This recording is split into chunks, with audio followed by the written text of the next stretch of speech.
Muri yeZimbabwe kusangana kwatiri kuita zvakare ipo pano paZimu News update apo patakakubatira nyaya yakaitika kuPolitiburo nezuro, sezvo zvatiri kuziva kuti musangano wakaitwa nezuro wePolitiburo ndiwo musangano wekupedzisira kuti waMnangagwa vange vachisaina constitutional amendment bill number 3, sezvo zvatiri kuziva kuti pasara 11 days apo patakaona vice president Chiwenga navice president Mohadi havana kuatenda musangano iwovo vakakosha kudaro vaifanira kutokosheswa because ndo musangano wekupedzisira kuti waMnangagwa. So musangano uyu ndo wainzi unonge uri kukwenenzverwa zvese kuti tichazvifambisa so panhau constitutional amendment bill number 3 apo patakaona chinzvimbo chavice president Chiwenga chainge chakagarwa navaJacob Mudhenda, chinzvimbo chamai opa muchinguri Kashiri chainge chakagarwa, chinzvimbo chavaMohadi chainge chakagarwa namai opa muchinguri Kashiri, chinova chiri chiratidzo chinoratidza kuti zvinhu hazvina kumira zvakanaka. Apo patakaona bumbiro remutemo iri rakagazetwa navaJacob Mudhenda vainge vakagara pachinzvimbo chavice president Chiwenga. So tiri kuona vice president Chiwenga vaisimbisa vision 2030 noti zvekuti waMnangagwa vasvike 2030 because tiri kuona kuti vasati waonera chigemu chacho kudhara vaitoti pamberi ne2030 because vanga vari kufunga kuti pamweni ivision yepati pawakazoonera chigemu chacho pazvakazotanga because ana Daniel Garwe ndo wakatanga kuvhumukira kakutaura nhauwa idzi, kutaura zvinhu zvakasiyana siyana. ndo pakazobuda president Emmerson Mnangagwa vachibvunzwa paya kutoti no munozvionawo sezvo kutaura naDaniel Garwe vachiti me I am a constitutionalist, ndotedzera bumbiro remutemo uye tisu takarinyora bumbiro racho remutemo. So tiri kuona vice president Chiwenga vakazonyatsa kuona kuti no vision haisi vision yepati, itori vision yemunhu cheche, ndosaka pavakatanga kuenda go against vision 2030. sezvo tiri kuona kuti nezuro vainge vasirimo musangano wePolitiburo kusanganisira navaMohadi vainge vasirimo futi musangano wePolitiburo. Muri yeZimbabwe tiri kuona kuti veruzhinji vari kutaura kuti no vice president Chiwenga navaMnangagwa vari kuwirirana zvisikaite, but tiri kuona kuti situation itoripo pari zvino hapana kuwirirana, hapatombodi kana scientist kana ani kuti anga achiona kuti hapana kuwirirana because tiri kuona kuti vanhu ava vari kutaurira nemademikira vaChiwenga vakabudawo vachitaura zvavakataura, vaMnangagwa vakabudawo vachitaura zvavakataura, professional lawyer chichi ndodini chichi chimwe vachitaura zvinhu zvakasiyana siyana muri yeZimbabwe. Chinova chiricho chiratidzo chinoratidza kuti zvinhu zvinomira zvakanaka. So tichipinda kunyika yeSouth Africa uko tiri kuona maproperties omacompanies awiki nochibvayo ari kuda kunge achifrizwa nyika yeSouth Africa. zvinhu hazvina kumira zvakanaka zvichikonzereswa nemukanzi wake anonzi Sonja Madzakatire uya ari kuti ngatisheye zvinhu nepakati. apo patakaona wiki nochibvayo achitoti zvinhu zvizhinji ndakazotozvitenga kumashure ndatone even kana maprivate jet ari kutaura kuti kwanzi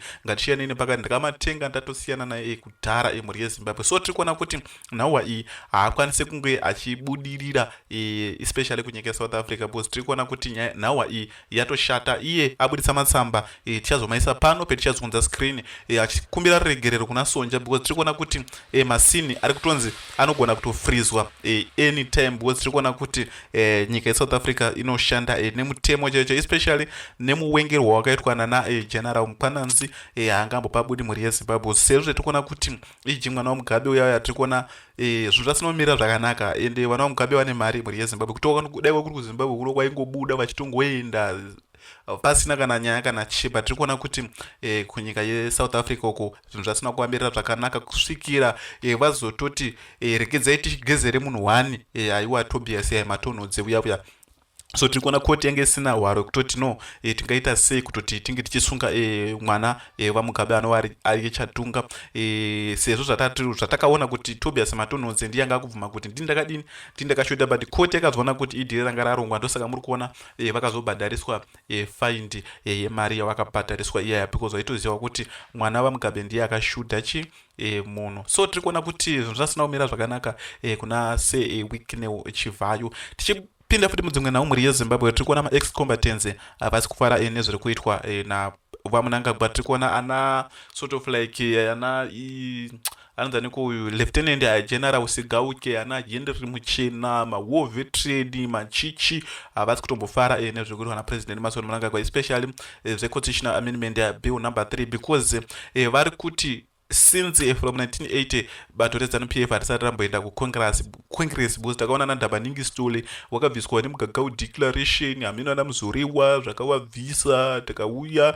ana Mugabe wakabviswa neRestore Legacy, zvichikuenda zvakadaro. Tiri kuona naMnangagwa chaicho chimbo chekutoti vanhu vanga vachienda kucongress muna 2028 2027 ndo papana kuenda kucongress because 2027 ndo panokabakiswa judicial decision ekutoti ari kucontesta akamirira bato reZANU-PF ndiani. But tiri kuona kuti congress yacho yakutoramba mhuri yeZimbabwe. Apa tiri kuona president Emmerson Mnangagwa vari kufuriwa nezvigananda kuti vange vachienderera mberi vachitonga nyika ino yeZimbabwe. So tiri kuona kuti VP Chiwenga wakabuda vachitaura kuti no, zvigananda hazvisi against me, vatori against their sentences in prison, vari kutya kuenda kujeri. Sezvo tiri kuona kuti ana Walter Muzembe akabuda marimwe zuro uyu nhau yayakasungirwa ndeya 2013 yaakanyunza 2 million nemascreen watu vati akati ndakaendesa kwana Magai kunana PhD, ndakaendesa kunana UF nemakandiwa yaya. So achitaura zvinhu zvakawandisisa mhuri yeZimbabwe. But tiri kuona kuti zvinhu zvasinomira zvakanaka. Tarisai mone makore akapiwa naMpofu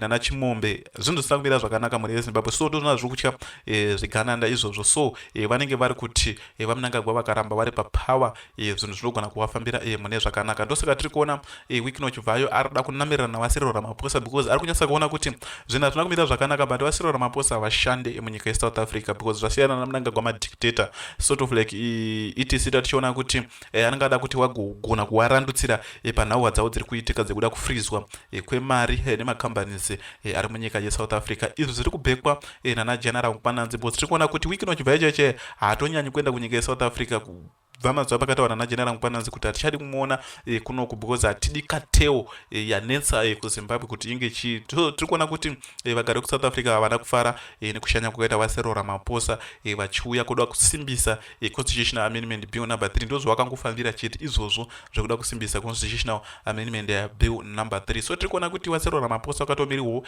nemhosva dzavo kunyika yeSouth Africa. Ndosaka muri kuona vada kuzama kuti vange vachiisa hama yavo inonzi Patrick Motsepe anova ari businessman munyika yeSouth Africa. Akangofanana naKudata Gwirei munomo, anova ari businessman Kudata Gwirei munomo. So tiri kuona Patrick Motsepe hama yaVasiriro Ramaphosa. So vanenge vada kuzokavhiridzwa mune zvinhu zvakasiyana siyana. Apo patiri kuonawo sort of like vice president deputy president kunyika yeSouth Africa ari kutodawo kutoti anga achiita president. But kuAfrica kunongo zviri obvious kuti madeputy president mavice president ndo anozopedzisira vamapresident because takada kutarisa especially kumaruling party ikoko takada kutarisa naMozambique, takada kutarisa naCyril Ramaphosa vaiva vari madeputy president, takada kutarisa kuna naTanzania vaiva vari madeputy president, ana Mnangagwa vaiva vari madeputy president. So ndo zvinozoguma zvazoitika mhuri yeZimbabwe. So tikutendei nekutera kwamakaita pano paZim News Update apo patinoda kupa mafirst hand update anonga ari kuitika munyika yedu yeZimbabwe. Tongoje uchidzana kuti kana uri mutsva usapi pano usina kusubscribe, kulike